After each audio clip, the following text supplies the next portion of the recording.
Hello and welcome to Krish wander list. ഇപ്പോൾ മൂന്നാറിലേക്ക് പോകുന്നുണ്ടെങ്കിൽ അവിടെ ട്രാഫിക് കാരണം അങ്ങോട്ടോ ഇങ്ങോട്ടോ പോകാൻ പറ്റാത്ത അവസ്ഥയാണ്. കൊടൈക്കനാൽ പോകണമെന്നുണ്ടെങ്കിൽ ഇ പാസ് ഇല്ലാതെ നിവർത്തിയില്ല. ഊട്ടിയിലും അതേ അവസ്ഥ. ഇത്രയും ട്രാവലൊന്നും ചെയ്യാണ്ട് തന്നെ പോകാൻ പറ്റുന്ന ബ്യൂട്ടിഫുൾ ആയിട്ടുള്ളൊരു സ്ഥലം നമ്മുടെ ട്രിവാൻഡ്രത്ത് തന്നെ ഉണ്ട്. Welcome to Ponmudi. ട്രിവാൻഡ്രം സിറ്റിയിൽ നിന്ന് വിദുര സൈഡിലേക്ക് വെറും 60 കിലോമീറ്റർ മാത്രം ട്രാവൽ ചെയ്താൽ എത്താൻ പറ്റുന്ന ഒരു സ്ഥലമാണ് പൊന്മുടി. ഗോൾഡൻ പീക്ക് എന്നാണ് പൊന്മുടിയെ സാധാരണ വിളിക്കാറ്. 22 ഹെയർ പിൻ ബെൻഡുള്ളൊരു ഫോറസ്റ്റ് റൂട്ടിലൂടെയാണ് നമ്മൾ പൊന്മുടിയിലേക്ക് കയറുന്നത്. ഈ വരുന്ന വഴിയെന്ന് വെച്ചാൽ മൊത്തം പച്ചപ്പും ഹരിതാഭയും കൊണ്ട് നിറഞ്ഞു കവിഞ്ഞ് കിടക്കുകയാണ്. ഏത് സൈഡിൽ നോക്കിയാലും നല്ല മലകളും കുന്നുകളും മിസ്റ്റ് മൂടി കിടക്കുന്നതൊക്കെയാണ് നമുക്ക് കാണാൻ പറ്റുന്നത്. ഒരു ഡ്രൈവിനാണെങ്കിലും ശരി, ഒരു റൈഡിനാണെങ്കിലും ശരി, ഇതിനെക്കാട്ടിലും പെർഫെക്റ്റ് ആയിട്ടൊരു സ്ഥലം ട്രിവാൻഡ്രം സിറ്റിയിലെങ്കിലും കാണാൻ കിട്ടത്തില്ല. അത്ര ബ്യൂട്ടിഫുൾ ആയിട്ടുള്ള സ്ഥലമാണിത്.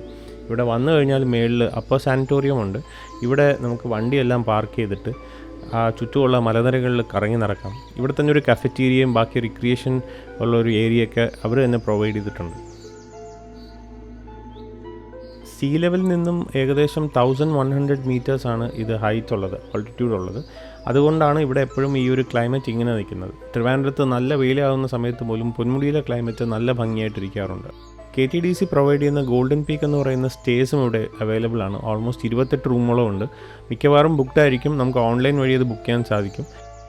മൂന്നാർ, കൊടൈക്കനാലൊക്കെ പോലെ തന്നെ അത്രയും ബ്യൂട്ടിഫുൾ ആയിട്ടുള്ളൊരു സ്ഥലം വെറും 1.5 മണിക്കൂർ ട്രാവൽ ചെയ്ത് നമുക്ക് എത്താൻ പറ്റും ട്രിവാൻഡ്രത്ത് നിന്ന്. ഹൈ റേഞ്ച് മുകളിലേക്ക് കയറുന്ന സമയത്ത് മൊബൈലിനൊക്കെ റേഞ്ച് കിട്ടാൻ ബുദ്ധിമുട്ടായിരിക്കും. അതുകൊണ്ട് നിങ്ങൾക്ക് എന്തെങ്കിലും വാങ്ങിക്കാൻ പ്ലാൻ ഉണ്ടെന്നുണ്ടെങ്കിൽ കുറച്ച് ക്യാഷ് കയ്യിൽ കരുതുക. അതുപോലെ തന്നെ മൊബൈൽ നെറ്റ്വർക്ക് ബുദ്ധിമുട്ടായതുകൊണ്ട് കോളും കാര്യങ്ങളൊക്കെ കിട്ടാൻ ബുദ്ധിമുട്ടായിരിക്കും. എന്തായാലും ഹെൽപ്പിനായിട്ട് മേളിൽ തന്നെ ഒരു പോലീസ് സ്റ്റേഷനുണ്ട്. സോ അവിടെ നമുക്ക് എന്ത് ഹെൽപ്പ് വേണമെങ്കിലും അവർ പ്രൊവൈഡ് ചെയ്യുന്നതാണ്.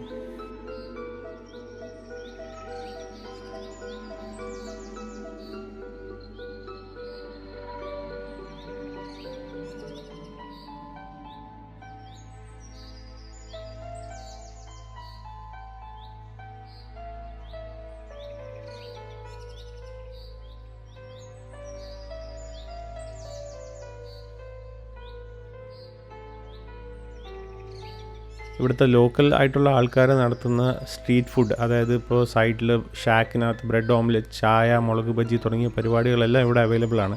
അപ്പോൾ വരുന്ന സമയത്ത് നിങ്ങൾക്ക് അവിടെയൊക്കെ വണ്ടി നിർത്തി അതെല്ലാം ആസ്വദിച്ച് പോകാം. പൊന്മുടിയിലേക്ക് KSRTC ബസ് സർവീസ് നടത്തുന്നുണ്ട്. രാവിലെ 7 മണിക്ക് തമ്പാനൂരിൽ നിന്ന് ആദ്യത്തെ ബസ് സ്റ്റാർട്ട് ചെയ്യും. തിരിച്ചു പോകാനായിട്ട് നമുക്ക് ഏറ്റവും അവസാനത്തെ ബസ് പൊന്മുടിയിൽ നിന്ന് എടുക്കുന്നത് 5:45 PM. പൊന്മുടിയിൽ നിന്ന് തന്നെ നമുക്ക് കുറച്ച് ട്രെക്കിംഗ് പ്രോഗ്രാംസും ആക്ച്വലി അവൈലബിൾ ആണ്. അതിൻ്റെ ഡീറ്റെയിൽസ് വേണമെന്നുണ്ടെങ്കിൽ എന്നെ ഡയറക്റ്റ്ലി മെസ്സേജ് ചെയ്താൽ മതി, ഞാൻ അതിൻ്റെ ഡീറ്റെയിൽസ് തരാം. പേപ്പാറയുടെ എക്കോ ടൂറിസം ഡെവലപ്മെൻറ്റിൻ്റെ കീഴിലാണ് പൊന്മുടി വരുന്നത്. അപ്പോൾ ഒരു നോമിനലായിട്ടുള്ള ചാർജ് നമ്മളവിടെ ചെക്ക് പോസ്റ്റിൽ കൊടുക്കേണ്ടി വരും. രാവിലെ 8-നും വൈകിട്ട് 4-നും ഇടയ്ക്കാണ് ഇവിടെ എൻട്രി ഉള്ളത്.